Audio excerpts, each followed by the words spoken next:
Hello guys, ನಾನು ನಮ್ಮ ದೋಸ್ತ ಸೇರಿ ಮನೆಗೆ ಹೊಂಟ್ಬಿಟ್ಟಿದ್ವಿ. ನಾವು ಮನೆಗೆ ಹೋಗೋತ್ನ ನನಗೊಂದು ಫೋನ್ ಬಂದ್ಬಿಡ್ತು ನೋಡಿ. ಈಗ ನಾ ಅಲ್ಲಿಂದ ಸೀದಾ ಮಾತಾಡ್ಕೊಂತ ಸೀದಾ ಬೆಂಕದ ಕಟ್ಟಿಗೆ ಬಂದ್ಬಿಟ್ಟಿವಿ ನೋಡಿ. ಈಗ ಇಬ್ರು ಸೇರಿ ಇದೆ ಇಲ್ಲೊಂದು ಸಮಸ್ಯೆ ಖಂಡಿತ ಇದೆ. ನಾ ಬೆಂಕದ ಕಟ್ಟಿಗೆ ಎದಕ್ ಬಂದ್ಬಿಟ್ಟಿನಿ ಅಂದ್ರೆ ಇಲ್ಲೊಂದು ಹಾವು ಇತ್ತಂತ. ಆ ಹಾವು ನೋಡಕ್ ಕುಂತ್ಬಿಟ್ಟಿನಿ. ಇದು ಹಾವು ನೋಡಿದ್ರೆ ಕಲ್ಲು ಬಿಡ್ಕೋ ಚಕ್ಕೊಂಡ್ಬಿಟ್ಟೈತಿ ನೋಡ್ರಿ. ನಾ ಅಂತೂ ಇಂತೂ ಹಾವು ಹಿಡ್ದ ಬಿಟ್ಟು ನೋಡ್ರಿ. ಇದು ಹಾವು ನೋಡಕ ಮಂದಿ ಹಂಗ್ ಮುಗಿ ಬೀಳಾಕ್ ಕುಂತ್ಬಿಟ್ರ ನೋಡ್ರಿ. ಮರೆ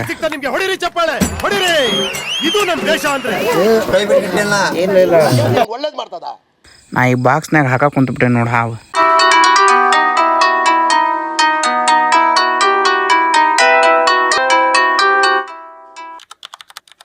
ಹಾವು ನೋಡಿ ಸುಸ್ತಾತ, ಮನಿಗ್ ಹೋರಿ ಅಂತ ಹೇಳಿ ಹೊಂಟ್ಬಿಟ್ಟಿ ನೋಡ್ನ. ನಾವು ಈ ಕಾಕ ಹೇಳಿದ ಮಾತು ಕೇಳ್ಕೊಂಡು ಹೊಂಟ್ಬಿಟ್ಟಿವಿ ನೋಡಿ ಗಾಡಿ ತಗೊಂಡು.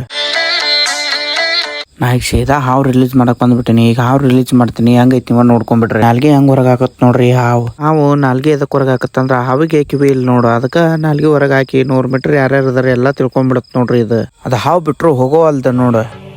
ಇಲ್ಲೊಂದು ಸಮಸ್ಯೆ ಖಂಡಿತ ಇದೆ. ಅದಕ್ಕ ಡಬ್ಬಿಗೆ ಒಂದ್ ಸ್ವಲ್ಪ ಬಡದ್ ಕಳ್ಸಾಕ್ ಕುಂತ್ಬಿಟ್ಟಿನಿ ನೋಡಿ. ಈಗ ಅದನ್ನ ಆ ಡಬ್ಬಿಗೆ ಬಡಿಯತ್ಲೆ ಅದ ಹೆಂಗ್ ಹೆಡಿ ತೆಗಿತ ನೀವ ಒಮ್ಮೆ ನೋಡ್ಕೊಂಡ್ಬಿಡ್ರಿ. ಎಲ್ಲೇ ಹಾವು ಕಂಡ್ರು ಯಾರು ಹೊಡ್ಯಾಕ್ ಹೋಗ್ಬಿಡ್ರಿ. ನಮ್ಮಂತ ಹುಡುಗ ರಕ್ಷಕರಿಗೆ ಕಾಲ್ ಮಾಡಿ ನಾವು ಬಂದ್ ರೆಸ್ಕ್ಯೂ ಮಾಡ್ತೀವಿ. ನಾ ಹಿಡ್ದೀನಿ ಅಂತಂದು ನೀವು ಯಾರು ಹಿಂಗತೆ ಹಾವು ಹಿಡ್ಯಾಕ್ ಹೋಗ್ಬೇಡ್ರಿ.